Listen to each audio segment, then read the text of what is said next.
October 3, 2020, nang makasagupa ng ating kababayan na si Mark Magnifico Magsayo, ang matangkad na Meksikanong si Rigoberto Hermosillo, isang southpaw fighter, may kartadang 11 wins, 9 knockouts at 2 talo lamang.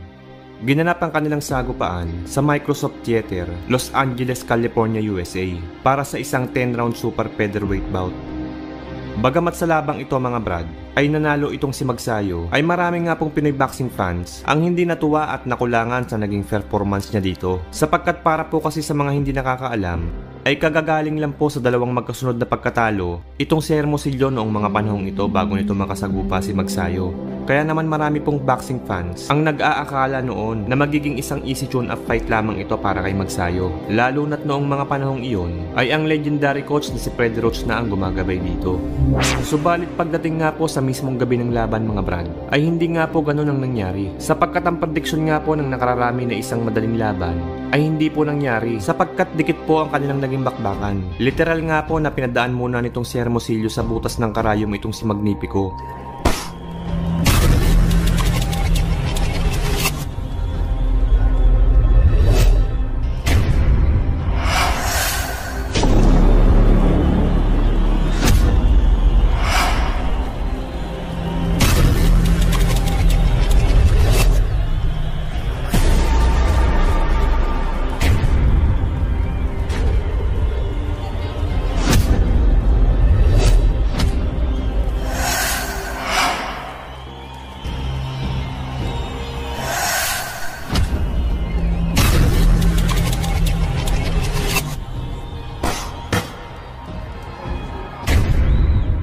Pero ganun pa man mga brad, sa huli ay nakuha pa din ni Magsayo ang panalo via split decision. Kaya naman dahil dito mga brad, sa sunod na laban ni Magnifico ay hangad niyang makabawi at makapagpakita ng isang impresibong panalo sa harap ng mga Pinoy boxing fans. At ang maswerte nga pong napili ng MP Promotion upang ipalapa dito kay Magsayo ay ang tinaguriang Lethal Mosquito na si Pablo Cruz, isang Amerikano. May impresibong record na 22 wins, 1 draw at 3 talo lamang. Ang kanilang laban ay ginanap sa Mohegan Sun Casino, Uncasville, Connecticut, USA noong April 10, 2022 para sa isang 8-round super featherweight bout. Bago ang laban, ayon mismo kay Coach Freddie Roach at sa conditioning coach nito na si Justin Fortune, ay mapait talaga ang sasapitin nitong si Pablo Cruz sa gabi ng kanilang mismong laban. Sapagkat ayon sa kanila ay mas nag-focus sila ngayon sa speed at power ni Magsayo. Sa madaling salita mga brad, ay plano po talagang tapusin ng maaga ng kampo ni Magnifico itong si Cruz.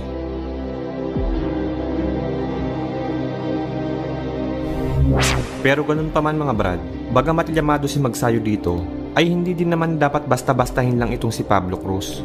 Sapagkat di hamak na mas malaki po ito sa kanya at regular po itong nangangampanya sa super featherweight at lightweight division. Samantalang si Magsayo naman ay ikalawang laban niya pa lang dito sa 130 pounds. Kaya naman sa labang ito ay masusubok talaga ang mas pinalakas na kamao ng tinaguriang Magnifico kung uubra ba talaga ito sa mas mabigat na kalaban.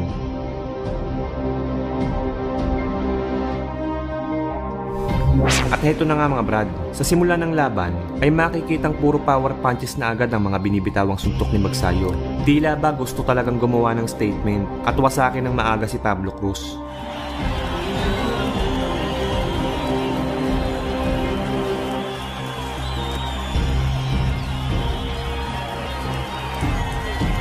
Sa round 2 ay dito unang bumagsak si Cruz matapos tamaan ng isang short left jab.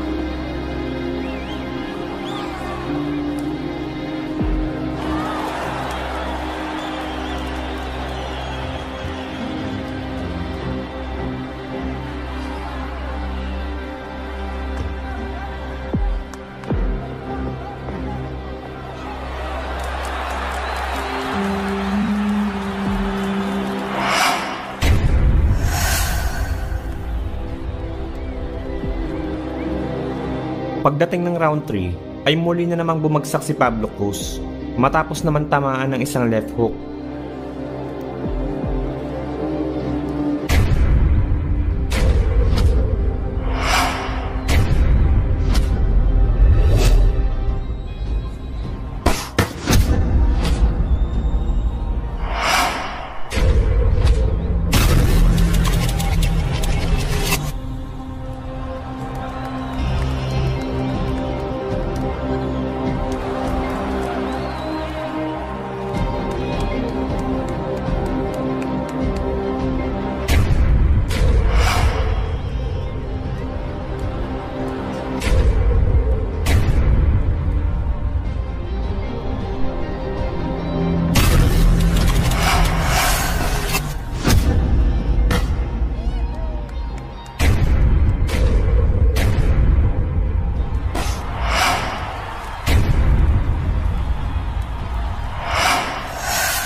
Sa round 4 ay dito na tuluyang tinapos ni Magnifico ang laban sa pamamagitan ng isang solidong kanan.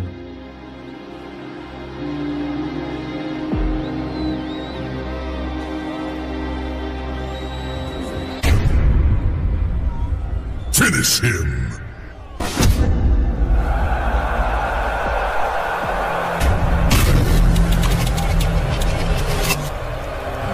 Flawless victory.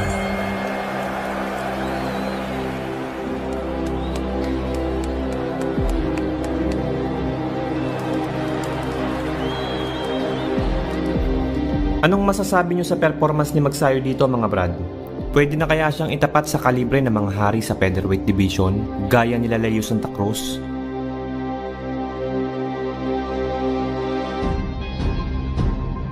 Kasalukuyan po na pang number 6 sa WBC Super Featherweight World Ranking si Magnifico, pang number 8 sa IBF at pang number 10 naman sa WBO. At ang maganda pa dito mga brad ay dahil ginawan ulit ng paraan ng MP Promotion President Sean Gibbons na mabigyan ng malaking exposure si Magnifico. Kung atin pong matatandaan ay isang napakalupit na performance po ang pinakita ni Magsayo sa kanyang huling naging laban kontra sa Amerikanong si Isaac Abilar. Halika kayo mga brad at muli nating balikan kung papaano pinatulog ni Magnifico ang kanyang kalaban sa loob lamang ng In order to stay active, he looked for the fights and he got one here tonight. How long will his last night? Don't know. And after right hand from Magsayo immediately. As Canelitos in trouble, Magsayo coming out attacking, looking like the former champ that he is. Abilar is very tough though, and he's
Magsayo move. Look at that. To the change in direction that he took. He just dropped. They completely. You saw that feint. Lauren, that's what an experienced fighter. Watch this little move. Let's see that pivot, and then put him in a position to shoot that left hook out.